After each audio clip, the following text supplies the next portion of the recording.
Olá, sejam bem-vindos ao podcast Corrente do Passado. Eu sou o Léo. E eu sou o Arthur. E no episódio de hoje a gente vai falar sobre um tema muito importante e muito pertinente nos dias atuais, que é o legado da escravidão no Brasil. E para falar um pouco sobre isso, a gente trouxe nossa convidada Camila. Oi meninas, tudo bem? É um prazer o convite, muito obrigada. Eu sou a Camila, eu sou estudante de Direito pela Universidade Federal de Uberlândia. Eu me formei esse ano e eu estudo um pouquinho sobre a questão dos direitos humanos, principalmente voltado para as pessoas pretas.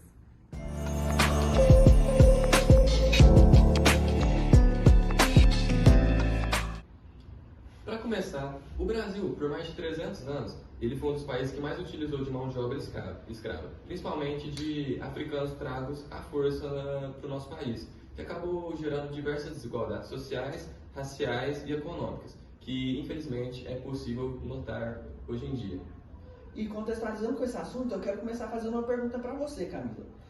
Como que a escravidão influencia no Brasil ainda nos dias de hoje? Ótima pergunta, meninos. Como o Arthur comentou, a escravidão no Brasil ela aconteceu por conta de cerca de 3 séculos, né? Como todo mundo sabe, os portugueses chegaram aqui em 1500 e desde 1500 até 1888, a escravidão ela permaneceu no Brasil, ela foi a principal mão de obra, sendo abolida em 1888 com a promulgação da Lei Áurea. Antes da Lei Áurea, a gente teve outras leis voltadas para essa questão da escravidão, como, por exemplo, a do ventre livre, mas é importante a gente ter em mente que essa abolição ela não teve um planejamento. Então, basicamente, aquelas pessoas, aqueles negros, aqueles pretos, eles apenas ficaram livres, né? Mas não tiveram nenhuma infraestrutura, nenhum aconselhamento. Eles não sabiam ler, eles não sabiam escrever, eles não tinham moradia, então eles ficaram à mercê da sociedade.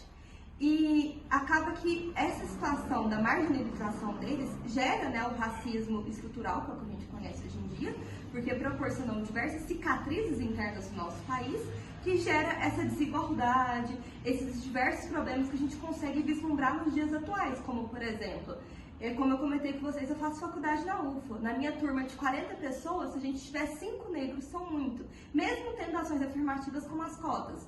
Então, isso tudo é consequência de algo que aconteceu no passado, que ao mesmo tempo que parece distante, é muito presente. Porque se a gente parar para analisar, o Brasil ele tem quase 5 séculos, né, de 1500, mais de 5, sou ruim em matemática, gente, eu sou de humanas.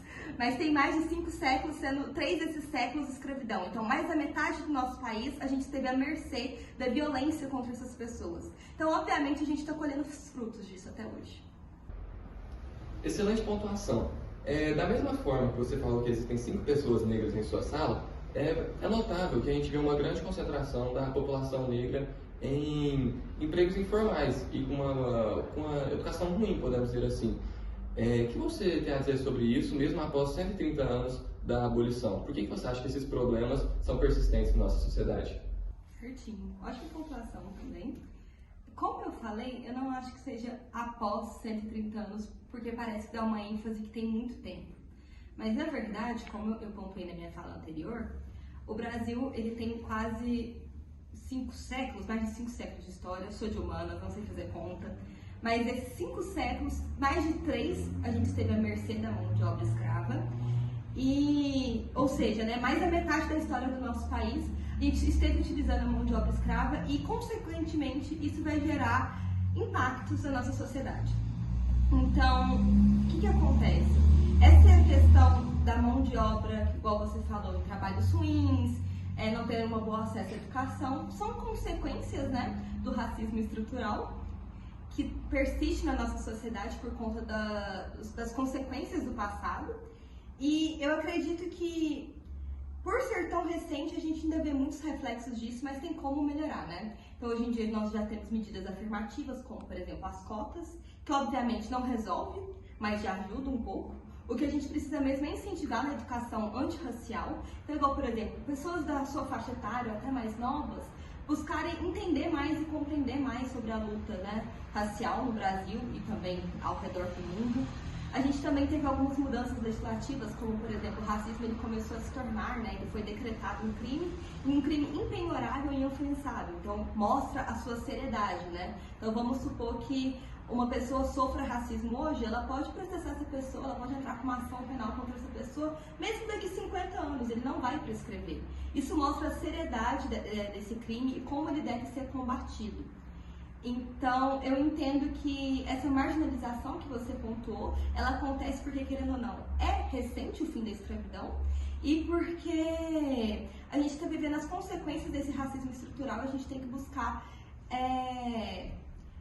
uma alternativa eficaz para tratar essa solução, como principalmente voltada à educação, acho que das crianças. A gente tem que ter em mente que o racismo não é só uma pessoa, é um coletivo mesmo, a sociedade em si ela é racista, então a gente tem que buscar desconstruir esse pensamento.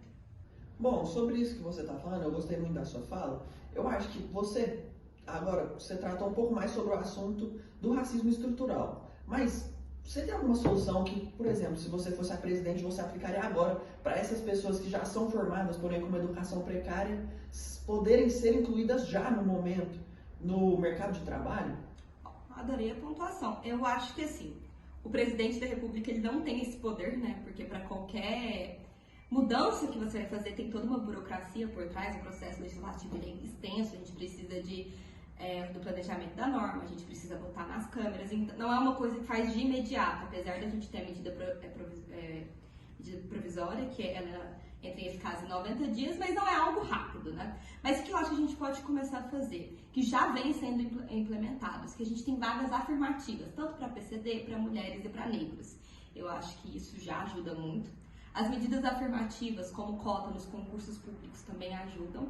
E eu acho que a gente poderia tentar, eu não sei informar se isso já existe, mas eu acredito que se existisse seria uma forma muito eficaz, que seria a diminuição tributária para as empresas que contratassem um determinado número de pessoas pretas, porque a gente sabe que o mundo gira em torno de dinheiro, né? Então, as empresas elas vão se interessar mais nesse grupo se elas estiverem querendo ou não um certo benefício. Isso vai ajudando. Mas é necessário a gente ter em mente, eu bato na tecla, que o racismo ele só vai ser combatido quando a gente tiver uma educação racial, né? A gente vai ter uma educação voltada para a melhoria dessas pessoas na sociedade e a gente buscar conscientizar as pessoas sobre isso. Então, Camila, eu acho que isso que você falou é muito importante e eu venho aqui agradecer já a sua presença e por compartilhar tanto conhecimento com a gente. Eu que agradeço, meninos. E agora, eu falo diretamente com você, que nos acompanhou até aqui. Queria agradecer a presença no nosso podcast. E agora eu vou dar um spoiler do nosso próximo podcast, que o tema será a luta contra o racismo no futebol, com o nosso convidado especial, Vinícius Júnior.